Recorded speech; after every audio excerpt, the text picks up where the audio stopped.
Yes, and that's all. Oh. So we want to know. So those are the things that we want to know about it.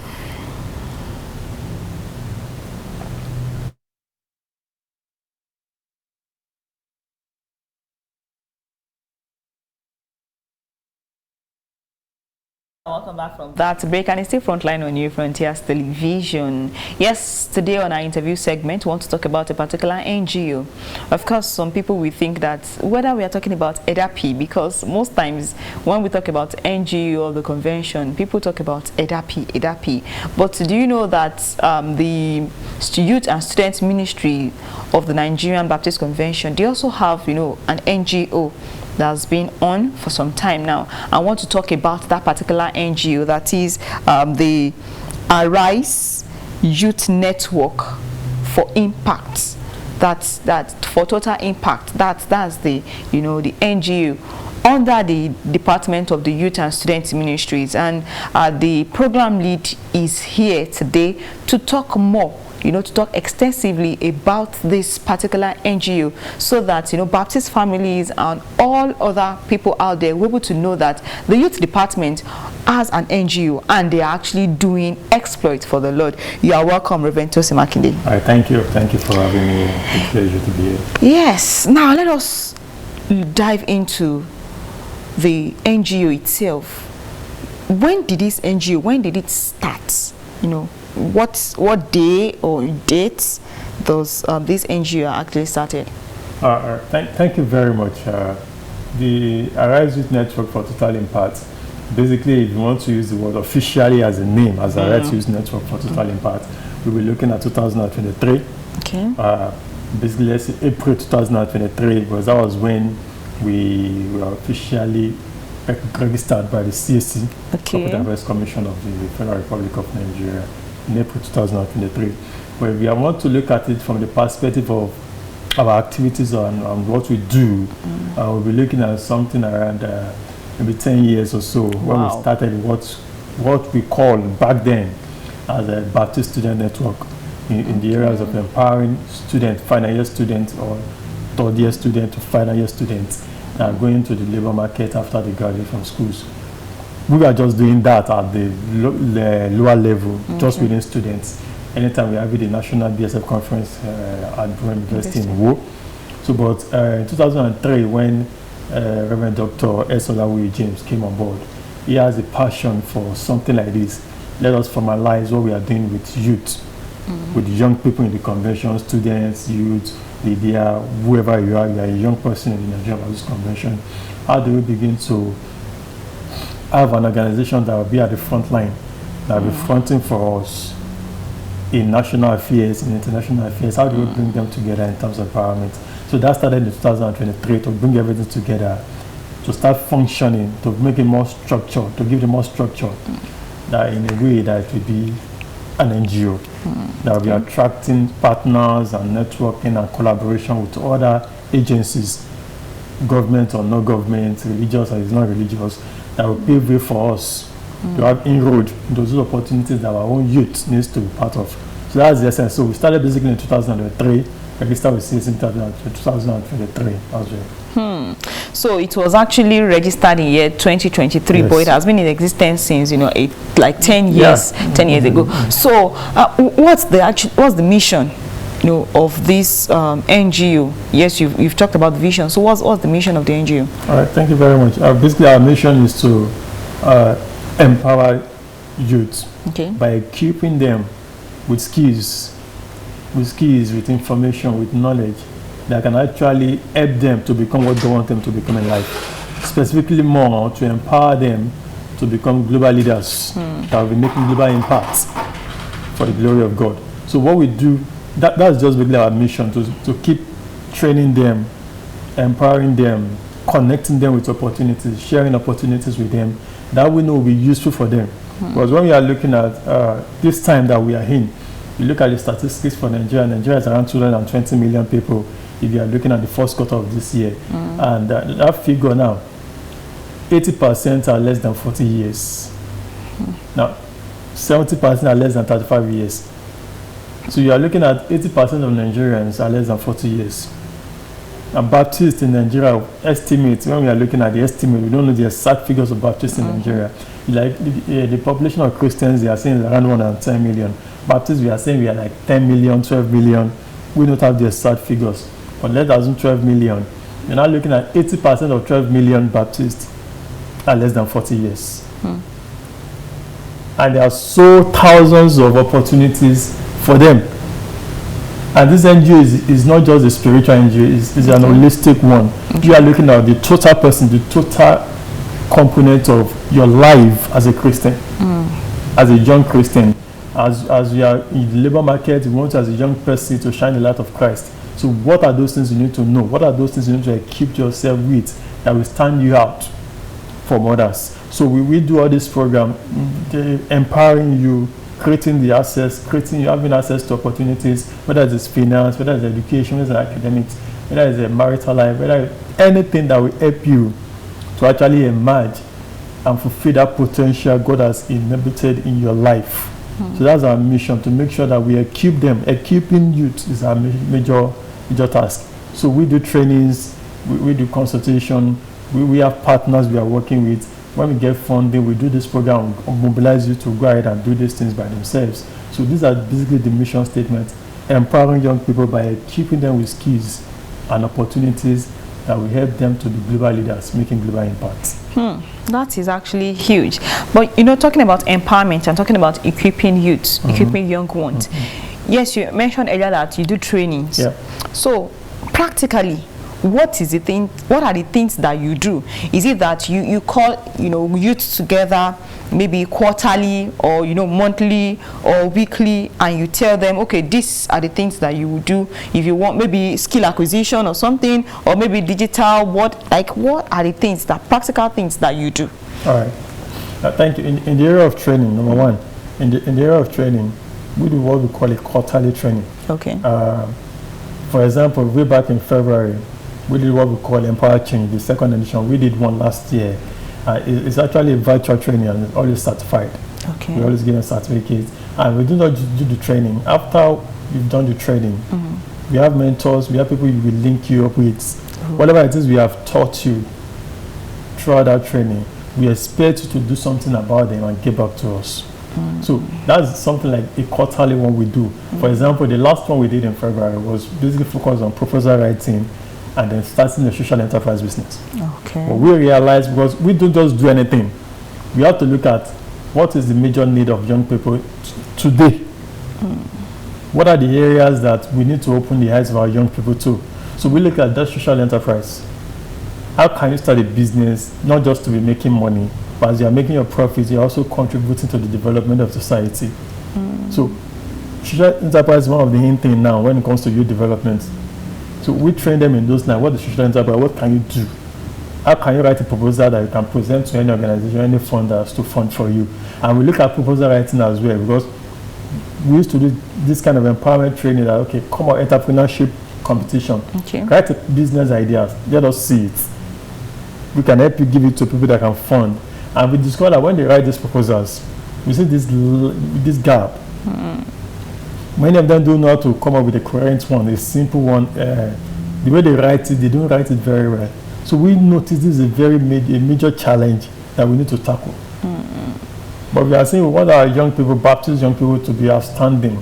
So when they are going to present your ideas, how do you do it? What are the things that the funder, whoever wants to support you, want to see in what you are presenting for them? So you have to train them in that line. How we ask them to write a proposal on social enterprise. We ask them to submit it to us, which we are actually working on. In fact, this Arise Congress coming up is part of the things we want to do.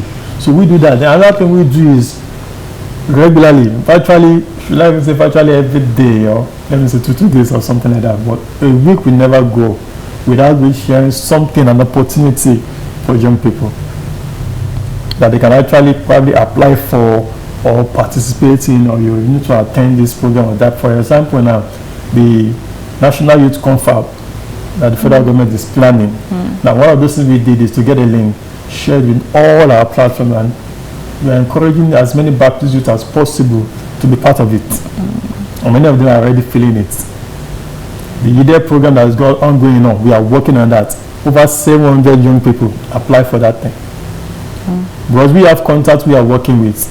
Our young people, our Baptist young people are here, they want to benefit. So we have our Baptist influencers in top places. Once we have this opportunity that you feel Baptist young people can benefit, they share with us, we share with our young people. We still share like 2 or so yesterday. And like the day before yesterday, we share like 2 or 3. So we are always sharing these things, opportunities for them. So when they have access to this, when they see it, they don't understand anything about it, they get back to us. We guide them step by step. This is what they are expecting you to do. This is how you fill the form. This is what you are supposed to do. This is what they are expecting to answer when you encounter any questions. So we do that as well. Then in the areas of entrepreneurship, we are always looking at what I call entrepreneurship competition. Though the amount we give then was not really on the high side because of it's a new organization, 2 years, so we don't have much with us. So we had to just come up with proposals and do like a pitching exercise, pick out shortlist the ones that we think are viable, that can be scalable, that is sustainable. Then we look for partners that can actually help them to do it better. The other thing we do is we have partners, we network with partners. For example, we are partnering. We are one of the members of the Nigerian network of NGOs. Okay. Nigerian network of NGOs is a body of NGOs in Nigeria, over 2,000 NGOs working in Nigeria. So we are part of them. They are always sending us their programs, activities, conferences, trainings. We are always sending a representative there. We have one we are going for tomorrow. That was when I was telling you that tomorrow is one of the things just sent to us. We apply and come around for the conferences. One is being funded by MTN, the other is being funded by Starling One. So we are also a partner of Starling One Foundation, which is a CSO arm of Starling Bank. We are partners with them. So for your state government, we are registered with them as well. Your state Ministry for Youth Development Agency, we are one of them. We've registered with them. We have the certificates. So we are partnering with these people. As we are growing, they begin to connect us with funders and donors that we can use to fund our program. So we do that. Then, and in the area of community development, what we do is we are not started receiving big size grants. Just 2 years. We attended the conference and they were telling us that all of you that are just starting your NGOs, you don't expect big money. Wow. Self-sustain yourself for like 5 years. But the funding is very lean now. Not with the USAID program and the Donald Trump policies that are coming up now. And the international organization not trusting African leaders, African countries.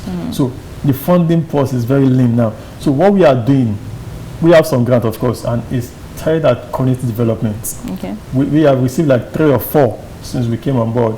One of them was on climate change. We deal with misinformation on climate change. The other one is about going to secondary schools, to local secondary schools, to train them on, okay, what we are learning, how can I use it to develop a career, to determine your career path in life for secondary school. Okay. The biggest one we have had so far is that of the Baptist World Aid. Now, when there was a flood disaster last year in Ondo State, we wrote a proposal on behalf of the convention, and by the grace of God, it was granted. It was given to us more than 10,000 D.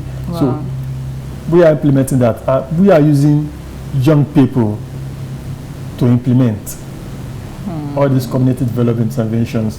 So it's not just like you see people and you say, okay, does anybody know? We are very strategic with who are implementing this. So it is our youth that we galvanize together, we bring them together. Let's work together to implement this program. And even the one we did is Fat Tech Africa. We are partnered with them. They give us grants, but it's not much. It's not even up to $1 million. So they will give us, we'll go there, community development work. That's what they do. So in the area of community development, we mobilize our young people to implement some of these activities for us. Yes, the NGO is actually really doing a lot. Yeah. Now, and despite the fact that, the NGO is doing a lot, I'm sure that some Baptists don't know that this NGO exists. So what are you doing, to reach, the local church? Okay, great. One of those things we are doing, for example, through the director, anytime they are having a programs, he always talked about what we are doing. Okay. That was one of it. The other thing we are doing, we have our social media platforms. In fact, Arise Congress is tied with the Arise Youth Network for Total Impact. Now, if you check the website is actually the website of the NGO. All I did, the registration and everything. So the subdomain of something like that is that of the Congress when you're going to register. So normally if you click on the website, is that of the NGO you see. But you see the Arise Congress as a major thing there. Whatever is coming out of the Arise Congress, whatever the outcome is, the communicate, the action point, it is the NGO that implements those things. So we have our social media platforms. For example, we have the WhatsApp group, Arise Youth Network for Total Impact WhatsApp group. I think the number of young people on that page, I think there are more than 700 or so if I can collect. So we have another one, the one we use for training, the Empower for Change platforms, is there. And many of these conferences, we always encourage them, share the link with your conferences. All the conference presidents, they have these links. So we cannot go to all the conferences and begin to talk about what we are doing. So we are publicizing what we are doing through these platforms, these social media platforms. We keep saying it virtually every day. There is no day that we don't post something on our social media platforms. So through that, we always encourage the leaders, the conference presidents, the associations there, to always spread the message. And one of those things we do is we are registered at the national level. For the conferences, the youth, the BSF conference, especially the youth, for example, we tell them is go and use our certificates, CSC certificates, to register this NGO with your state youth development agencies. Go to the church, your churches, let us know what are things they are asking for. We can provide it from the head office here. So the conference presidents, they are like our foot soldiers. For example, what we used to call them when we are presenting our proposals to an organization is we have project officers in virtually all the 36 states. So the project officers in the NGO terminology, that's what we call them. But for us as convention in-house, we begin to look at it as maybe the youth president of a particular conference or the BSF president of a particular conference. But because of the sector we are in, we don't begin to use conference presidents. And so we use those NGO terminologies, project officers. So they are the ones that help us create awareness about what we are doing across the conference. And how do you get, feedbacks from these conferences? Because I don't know, but with my little of exposure, in some associations, I don't think they get the message. Yes, it might be operating in the conference level, but to the grassroots, to the association and the local church, I'm not sure our churches are well grounded, or they know that something like this exists, except you get to the conference and then to the convention. Exactly. In the areas of feedback, we do have some feedbacks from them. But probably I should say that this is where I should use this as a clarion call. Now, some of those conference presidents, of course, we go there, and it's a challenge for the convention too. But many a times we see like, what is this one again? So it is those conference presidents that are helping us to let them know this is what we are doing. Of course, we are getting response, no doubt about it. I've seen conference presidents that called me and said, okay, we need this information. Can you help us do that? We do get the invitations from conferences that say, come and help us talk about this to our young people. We do have some conferences that know what we are doing and are always requesting for us to come. But at the same time, the conference presidents are the one that will help us to create awareness of what we are doing. Like I said, it's just 2 years. And many will still struggle like, what are they doing? Yes. Why do we need them to come on board now? But because of what we are doing, and many of the young people in all those conferences are benefiting from what we are doing, there is need for those conferences to begin to take note of these things. The conference presidents are the one we've started with the responsibility of creating awareness. We are getting feedbacks. Of course, the feedback is not as much as we will have desire. But to some extent, we do get feedbacks of people saying that, okay, we know what we are doing. I get text messages. Many of them, we send messages to the platform about what we are doing, and they know what they are watching what we are doing, they are observing what we are doing, but they will respond at the right time. So we have some of those responses, but it's not as we desire yet. And that also has to do with the fact that the convention leadership they also need to help us to, they are doing what they can do. But at the meetings as well, we are trying to see how we can begin to create that connection. Yeah. When the conference president, the convention leadership, they are meeting to create awareness about this is what we are doing. If the convention is aware of what we are doing, and administratively and structurally they are trying to help us to achieve our objectives, the conferences too must begin to tap into these things that we are doing as well. But many of them will feel like we have our hands full already. So that's major challenges. Just like when the Baptist Cover Solution came up, many of them are like, we can't add this to our ministries. So the same thing we are having here now, but we are trying to let them know this time we are in, there are a whole lot of opportunities for young people.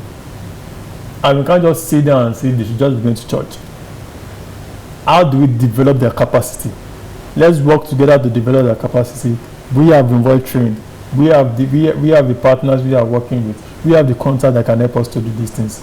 Let these things work. So we are the conference president that are working with us, and we believe with time. Yes, things will actually turn around for good with time. Now let us talk about the age range. You've mentioned earlier that officially this NGO started 2 years ago, but it has been in operation since 10 years ago, and you started with BSF. And we know that Baptist Student Fellowship, they are not those at that level, they are not people of, or they are not yes, they are not people of about 18 years, the legal age in the country. So if someone is to tap into the opportunities of this NGO, at what age can that person attain to tap into that opportunity? And is there any limitation? Although you mentioned youth, but we're saying something jokingly off air that when it comes to youth meeting in our churches, you see a lot of people not attending. But when it comes to pastoral blessings, even a 60-year-old man will say that yes, although the body is there, but I'm a youth at heart. So is there a limitation to the age of those people that can actually access these opportunities? Of course, internationally, that when you are looking at the youth, the maximum any country will say is 40 years. Yes. United Nations will tell you 25 years. Of course, AU might tell you 35 years. Convention will tell you 35 years, 40 years, and we play around the ages. We have not. I don't think there is anywhere any specifically prescriptive it. But for us, for this NGO, the limitation will be based on the intervention we want to carry out at a particular point in time. Okay. For example, I talked about community development, that we went to secondary schools. That's one. Most of the people in those secondary schools are less than 18 years. So they benefited from it. But most of those things we do, the empowerment, the opportunities we are sharing with our young people, these are general public opportunities that the government, NGOs, international organizations are doing for young people. And you begin to see the age range always fall between 18 to 35 years. Okay. For example, like the one we just said, like 2 days ago or so, the UBA. The UBA calling for graduate young people to apply. So UBA now. You look at that age, 18 to 27 years. So for most of those opportunities we are linking our young people with right now is always people between 18 to 35 years. 18, because that's for the United Nations, that's like the most active period of anybody's life. Yeah. So when at that peak period, between 18 to 35 years, the creativity is at the highest level. The brain is at the optimal level. Everything that you want to do, you can conceptualize. Everything is functioning at the topmost level. So that age, I can't just tell you, if I open my phone or my system and we have our sources, like I said, we have network and partners, and those opportunities are just enormous. And we keep seeing these opportunities 18 to 35, 18 to 35, 18 to 35. Most of them is 18 to 35. Of course, there are some that are like 18 to 40. If you are doing all this entrepreneurship stuff that I talked about at that time, those ones might not be 18 to 35, they might tell you 18 to 40. That's when they are even saying 18 to 45 years. Many of the SMEDAN programs, the SMEDAN opportunities we share with our young people, it's not like 18 to 35. They might tell you from 18 to maybe 50 years, just have a business idea that will contribute to the development of society. Like this year now, they are writing 30-something years, but many people that are applying for the youth empowerment eradication schemes that they are doing now, many people are applying, they are more than 40 years. And they are accepting the applications. Wow. So they are not restricting the applications from coming in. But the business, the sectors they are applying that young people should apply for that grant. The sectors are, in fact, you will get more people that are more than 40 years in those sectors. And many of them are not formal sectors. So it depends on intervention at that particular point in time. But most of what we have here, most of the young people you are working with, they are always between that 18 to 35 years. Okay. Now let's talk about partners. You've mentioned, quite a lot of partners, that are collaborating with this NGO. But if a Baptist, want to partner with the NGO, with the Arise Impact Network NGO now, what's the process? Or do they need to come to the, to the main office, to the head office before they can actually, before they can actually be a partner? So what's the process? And of course, what are they going to benefit from, this particular NGO, the Arise Youth Network for Impact, Total Impact? Okay. If any Baptists want to partner with us. Or even, generally. Generally. It's key. In fact, we are seeking for more partners. Now, let's start with the in-house, the Baptist. Now, of course, that one is more straightforward. You are not need to come to the Baptist headquarters in Ibadan to come here. We have the platform, for example, the WhatsApp platform I talked about, the Arise Youth Network for Total Impact. The WhatsApp platform is there. My phone number is there. Director's phone number is there.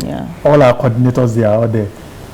At your conference, talk to any of the coordinators, whether BSF or youth coordinators there.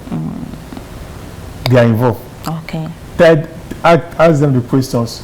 If you want us to, if you feel like there's a program you are organizing and you want us to be there, let us know. What kind of partnership are you seeking for? Let us know. What are the areas you want us to work together? Let us know. Talk to any of the conference presidents, whether youth or BSF, or the zonal coordinators that we have there, or the state coordinators that we have. Just let them know. They can give you my number or the director's number. If they can handle it, they will handle it for you. They will just tell us, okay, this person is saying this. How do we respond to them? We will tell them what to tell them. For example, there's a program in Lagos, and all we need to do is just call somebody in Lagos, one of our coordinators in Lagos. You will be attending this program for us. Okay. So it's not that we have to be there. Once we know they have the capacity to attend to that situation, go and this is what you should tell them, this is what you should do, send them the messages. So they can all go to the social media platforms that we have, the Facebook, the Twitter, the Instagram, the WhatsApp. Just write the name, Arise Youth Network for Total Impact. Just send the message there. We will definitely get the message. And as many that have my numbers, they can call or send a message as well. If I did not pick, just send a message. Just send me a message. I will definitely respond.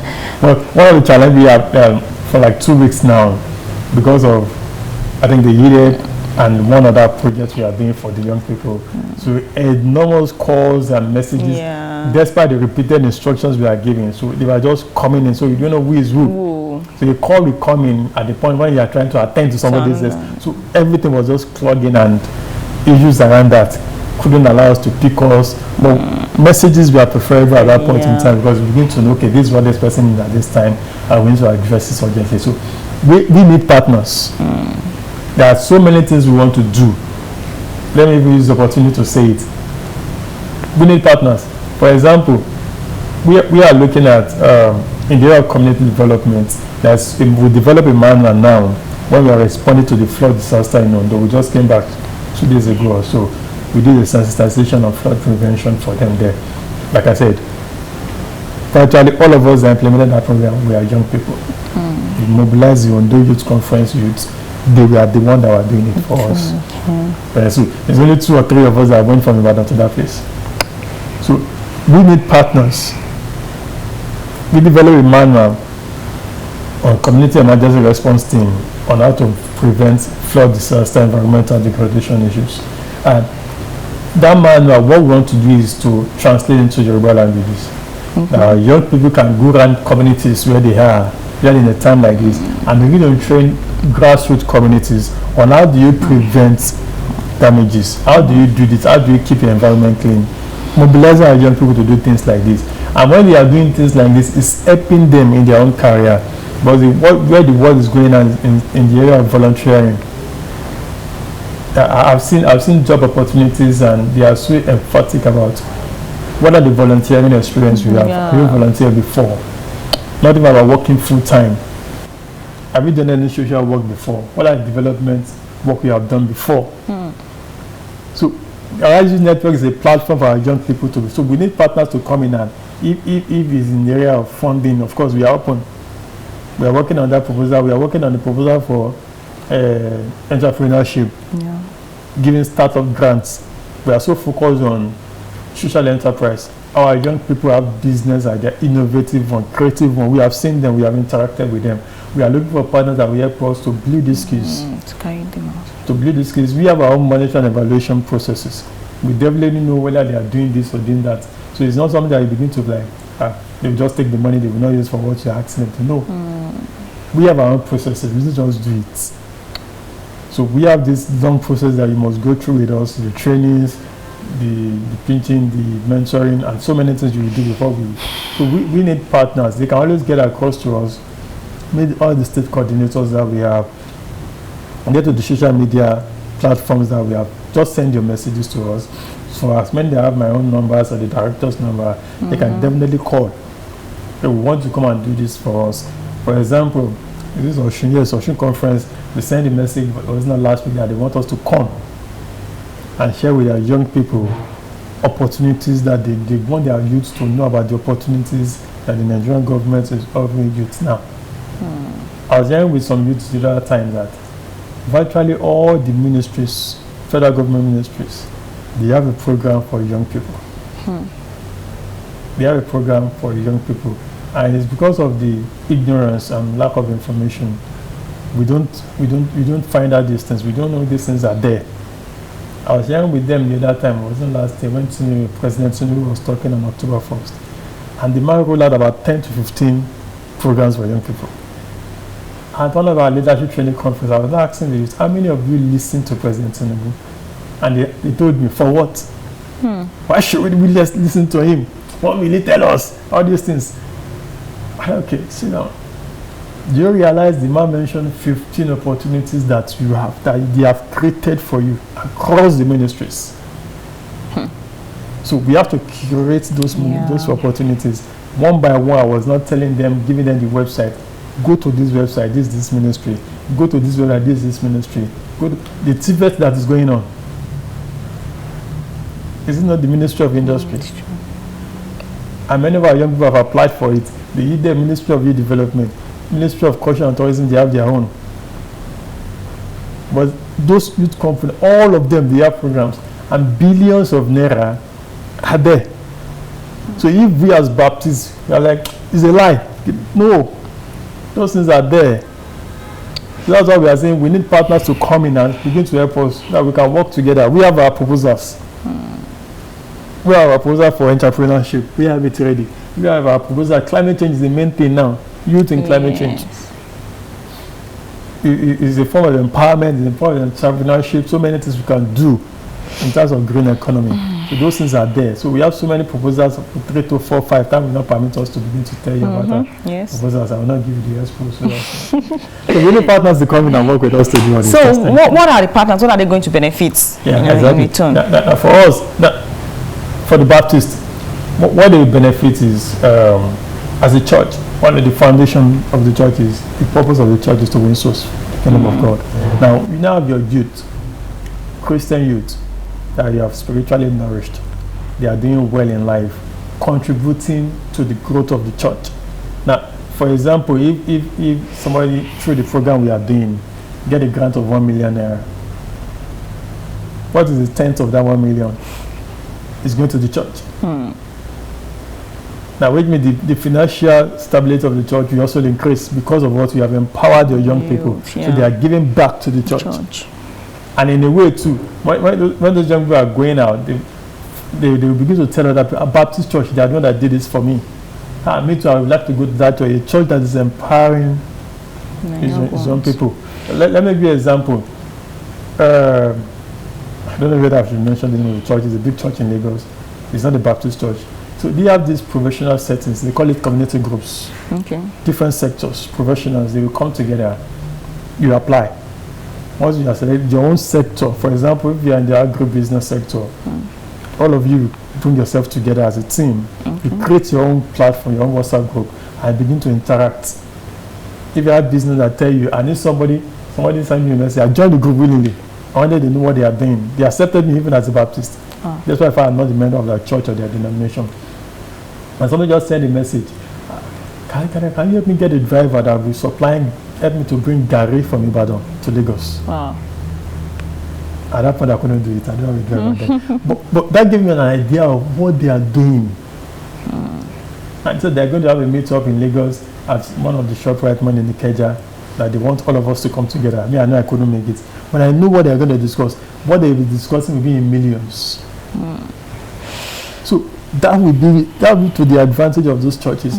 So they begin to invite people to come to their own church. The one we just did now, the one I told you about in Ondo State, yes. Now, if you see the testimonies,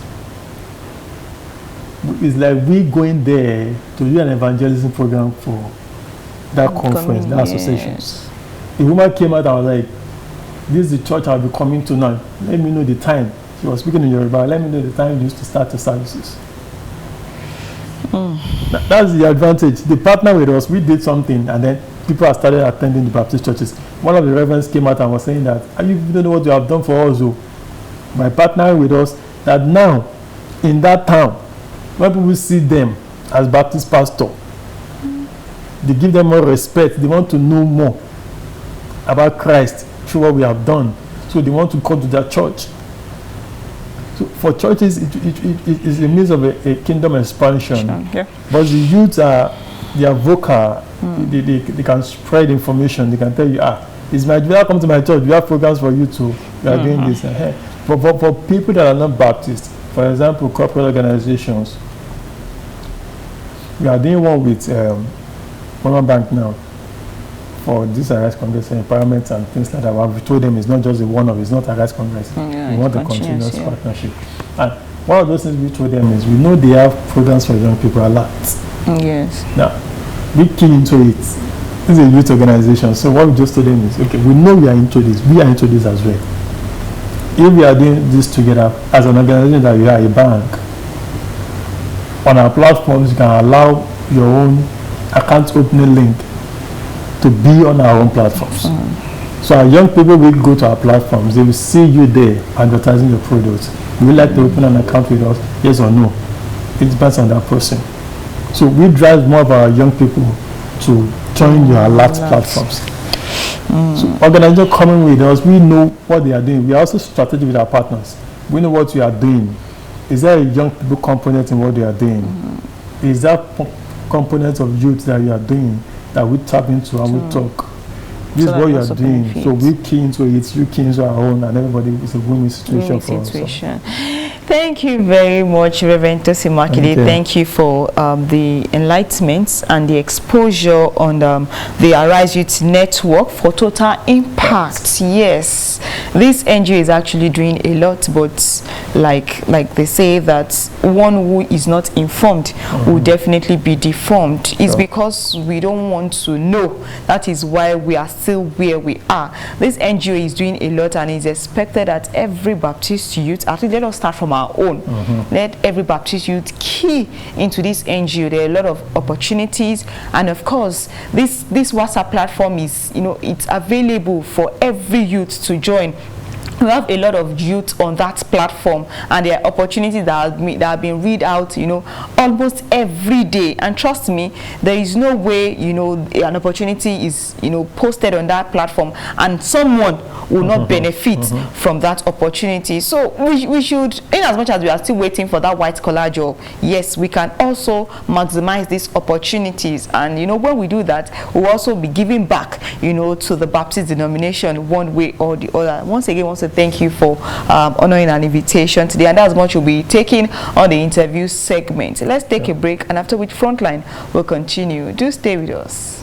Thank you.